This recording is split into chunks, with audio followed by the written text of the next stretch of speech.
ሰላምታውን የተወደዳችሁ የጄኤምኤም ቴሌቪዥን ተመልካቾቻችን ከጄኤምኤም ቴሌቪዥን መረጃዎችን ወደናንተ የምናደርስበት ሰዓት ላይ እንገኛለን።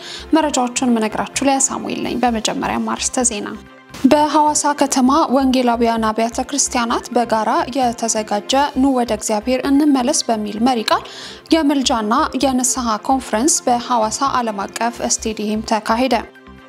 የሐዋሳ ከተማ አስተዳደር ቄስ ዶክተር ቶሎሳ ጉዲናን ጨምሮ ለ3 መሪዎች ዕውቅና ሰጠ። ኢትዮጵያ ውስጥ በዝንጀሮ ፈንጣጣ ኤምቦክስ የተያዘ ሰው መገኘቱ ተሰማ። ከውጭ በእስራኤል ኔጌቭ በረሃ የክርስቲያን መቃብር ላይ ስዕሎች መገኘቱን ተመራማሪዎች አስታወቁ። እንድትከታተሉ የጋበዝኩ ዝርዝር መረጃዎችን ነግራችኋለሁ። በሐዋሳ ከተማ ወንጌላውያን አብያተ ክርስቲያናት በጋራ የተዘጋጀ ኑ ወደ እግዚአብሔር እንመለስ በሚል መሪ ቃል የምልጃና የንስሐ ኮንፈረንስ በሐዋሳ ዓለም አቀፍ ስቴዲየም ተከናወነ። የዚህ የምልጃና የንስሐ ኮንፈረንስ ቅድመ ዝግጅት ለ2 ዓመታት ሲደረግ የቆየ ሲሆን በተለያዩ አብያተ ክርስቲያናት ሲካሄድ የነበረው የምልጃና የንስሐ መርሃ ግብር ማጠቃለያ ግንቦት 16 እና 17 2017 ዓ.ም በሐዋሳ ዓለም አቀፍ ስቴዲየም ተካሂዷል። በኮንፈረንሱ ላይ በርካታ የሐዋሳ ከተማና አካባቢው አማኞች የተገኙ ሲሆን የአብያተ ክርስቲያናት መሪዎችና አገልጋዮች በአንድነት በመሆን ስለ አብያተ ክርስቲያናትና ስለ ምድሪቱ የምልጃና የንስሐ ጸሎት አድርገዋል። ገዛችሁ ቃል ኑሯችሁን የሚገዛ ህይወታችሁን የሚገዛ ትዳራችሁን የሚገዛ አካይዳችሁን የሚገዛ አምልኳችሁን የሚገዛ ጤናችሁን የሚገዛ ቤታችሁን የሚገዛ ቃል የእስራኤል አምላክ እግዚአብሔር ይላክላችሁ። አሜን። ይላክላችሁ።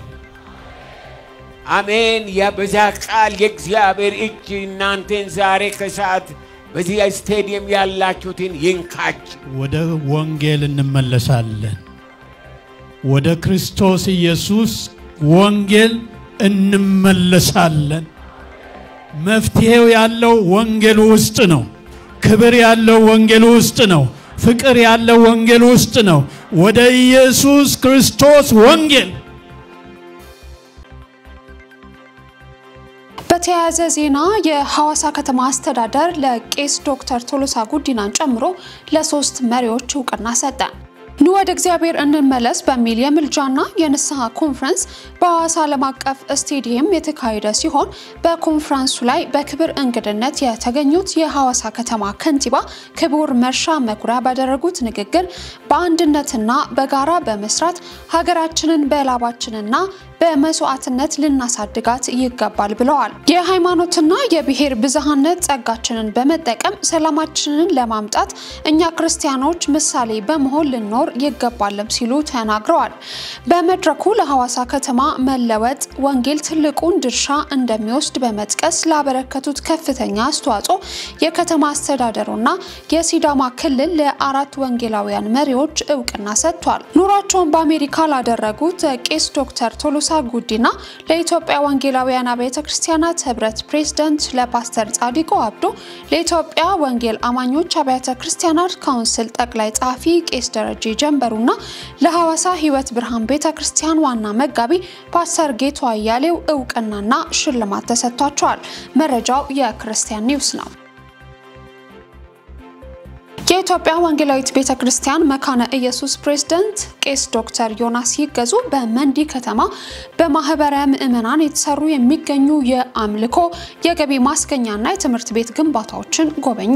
በጉብኝታቸውም የዳኮ ማህበረ ምእመናን የአምልኮ ህንጻ ግንባታ የደረሰበትን ደረጃ የመንዲ ድቻ ሐፈላሩ ቦታ አንደኛ ደረጃ ትምህርት ቤት ግንባታው በደረሰበት ደረጃ ወደ ስራ በመግባት እየሰጠ ያለውን አገልግሎት ጎብኝተዋል። በመንዲ ማህበረ ምእመናን በመንገንባት ላይ የሚገኝ ለበርካታ አገልግሎቶች መዋል የሚችሉ ከ6 ወለሎች በላይ የሚይዝ ህንጻ የጎበኙ ሲሆን ባዩት ነገር መደሰታቸውን በመግለጽ ለህንጻዎቹ ማጠቃለያ በሚያግዙ ስልቶችና ተጠናቀው ለአገልግሎት በሚውሉበት ወቅት ሊያሟላቸው በሚገቡ ጉዳዮች ዙሪያ ከማህበረ ምእመናኑ መሪዎችና አገልጋዮች ጋር መክረዋል።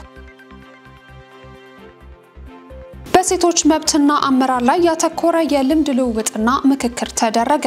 የኢትዮጵያ ወንጌላዊት ቤተክርስቲያን መካነ ኢየሱስ ልማትና ማህበራዊ አገልግሎት ኮሚሽን በስርዓተ ጾታ በሴቶች መብትና በሴቶች አመራር ላይ ያተኮረ ውይይትና የልምምድ ልውውጥ አድርገዋል። የልምድ ልውውጡ ሴት የስነ መለኮት ተማሪዎች በማህበረሰባቸው ውስጥ የሚፈጠሩ ጥቃቶችን በመቅረፍና በመከላከል ላይ ትርጉም ያለው ተጽዕኖ ለመፍጠር ቁርጠኛ እንዲሆኑ እንዲሁም በመረጃ የተደገፉና አገልጋይና መሪዎችን ለመፍጠር ያለመ መሆኑንም ተናግረዋል። መረጃው የኢትዮጵያ ወንጌላዊት ቤተክርስቲያን መካነ ኢየሱስ ልማትና ማህበራዊ አገልግሎት ኮሚሽን ነው። የኢትዮጵያ መሰረተ ክርስቶስ ቤተክርስቲያን ሰሚት አጥቢያ አገልግሎት የጀመረችበትን አንደኛ ዓመት በተለያዩ መርሃ ግብሮች አክብራለች። ዝርዝሩን ኢየሩሳሌም እንደሚከተለው ታቀርባለች። መሰረተ ክርስቶስ ሰሚት አጥቢያ ቤተክርስቲያን በአዲስ አበባ ምስራቃዊ ክፍል ካሉት 44ኛ አጥቢያ ቤተክርስቲያን አንዷ ስትሆን ከእናት ቤተክርስቲያን ከመሪ ብርሃን አጥቢያ ደግሞ 7ኛ ቤተክርስቲያን መሆኗ ተገልጿል። ከግንቦት 11 2016 ዓ.ም ጀምሮ በታሳቢ አጥቢያነት ልጆችንና ታዳጊዎችን ጨምሮ 200 የሚደርሱ ምዕመናን ይዛ ሰሚት ፔፕሲ አካባቢ በተከራየችው ቤት ለአንድ ዓመት ህብረትን ስታደርግ የቆየች ሲሆን ከየካቲት 22 2017 ዓ.ም ጀምሮ የምዕመኑ ቁጥር መጨመርና የአገልግሎት ዘርፎችን በመስፋት ሰሚት መሰረተ ክርስቶስ አጥቢያ ቤተክርስቲያን በመባል ራሷን የቻለች አጥቢያ ለመሆን መብቃቷ ተገልጿል። በመርሃ ግብሩ ላይ ቅዱሳን በጌታ ስራ እንዲበረቱ በጸሎት እንዲተጉ ጥሪ የቀረበ ሲሆን በመጨረሻም ስለ አንድ ዓመቱ ጉዞ የቤተክርስቲያኒቱ የመሪዎች ጉባኤ ሰብሳቢ የሆኑት ወንድም አስፋው ወሰን ደምሴ መልእክታቸውን አስተላልፈዋል። ዛሬ ያደረግነው ዓመታዊ ክብረ በዓል መሪ ጥቅሳችን ሆኖ ያስቀመጥነው መዝሙረ ዳዊት 94 በቅንፍ 95 ቁጥር 1 ላይ ኑ በአምላካችን ደስ ይበለን እግዚአብሔር ፊት እንስገድ እልልም እንበል የሚል ነው።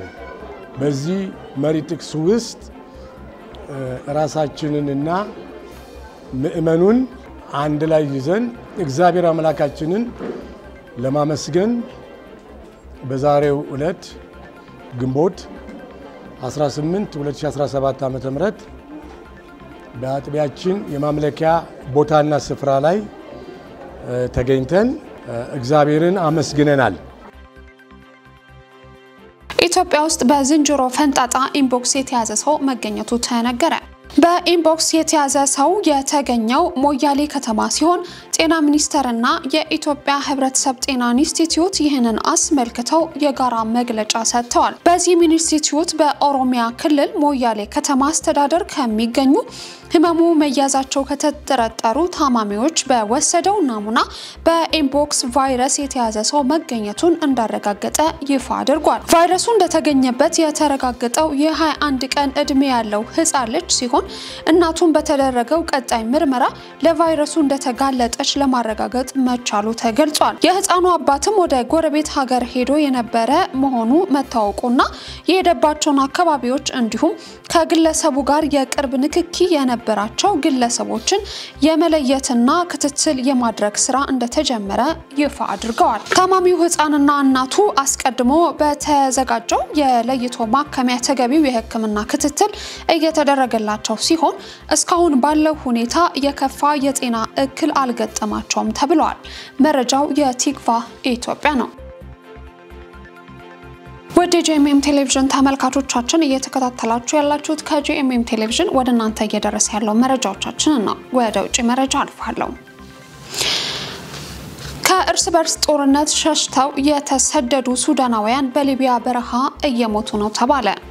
ከቻድ ተነስተው ወደ ሊቢያ ሲጓዙ ከነበሩ 34 ሱዳናውያን ውስጥ 7ቱ በሊቢያ በረሃ ሞተው መገኘታቸውን የኩፍላ አምቡላንስና ድንገተኛ አደጋ አገልግሎት ድርጅት አስታውቋል። 22 ሰዎችን ከአደጋ ማትረፍ መቻሉ የተገለጸ ሲሆን 5ቱ ህፃናት ናቸውም ተብሏል። 5 ስደተኞች እስካሁን ድረስ አልተገኙም ያለው ኩፍላ ካሁን በፊት 260 ሱዳናውያን ህይወት መታደጉን ገልጿል። 787,000 ስደተኞች በሊቢያ እንደሚገኙ ዓለም አቀፍ የስደተኞች ድርጅት IMO መረጃም ያመለክታል።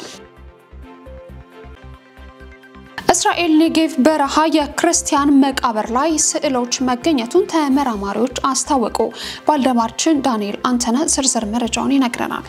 በእስራኤል በመቃብር ውስጥ ጥንታዊ የክርስቲያን ምስሎች ተገኝተዋል። የእስራኤል አርኪኦሎጂስቶች በእስራኤል ኔጌቭ በረሃ ውስጥ ብርቅዬ የክርስቲያን የቀብር ምስሎችን ያገኙም ሲሆን ይህም ከ1500 ዓመታት በፊት በደቡብ እስራኤል የተለያየ ባህል ያላቸው የአፍሪካ ክርስቲያን ማህበረሰቦች በስፍራው ይኖሩ እንደነበረ አመላካች ነውም ተብሏል። ፎክስ ኒውስ እንደዘገበው ከሆነም በእስራኤል የቅርስ ባለስልጣን ይፋ የሆነው ግኝቱ የተገኘው በቴል ማልታ በተባለው ጥንታዊ የንግድ መስቀለኛ መንገድ ሲሆን በአፍሪካ፣ ህንድ፣ አረቢያ ባህረ ገብ መሬት ነጋዴዎች ይጎበኙት እንደነበረም ተነግሯል። በጥሩ ሁኔታ የተጠበቁና በተለያዩ ቅርጻ ቅርጾች የሸክላ ስራ፣ የነሐስ ጌጣጌጥና የመስታወት ዕቃዎች ያጌጡ የሴትና የህፃናት መቃብር በቁፋሮ መገኘቱም ተረጋግጧል። ተመራማሪዎች እንደገለጹት ከ15ኛው ክፍለ ዘመን በኋላ በሚያስደንቅ ሁኔታ ሳይበላሹ የቆዩት ቅርሶቹ በእስራኤል የነበሩት የጥንታዊ ክርስቲያን ማህበረሰቦች ከአፍሪካ ቅርሶች ጋር ባህላዊ ትስስርና እምነት እንዴት እንዳሳደጉ የሚያሳይ ነውም ተብሏል። የእስራኤል ቅርስ ባለስልጣን ዳይሬክተር የሆኑት ኤሊ ኢስኩሲዶ ግኝቱ ከአርኪኦሎጂስታዊ እይታ ብቻም ሳይሆን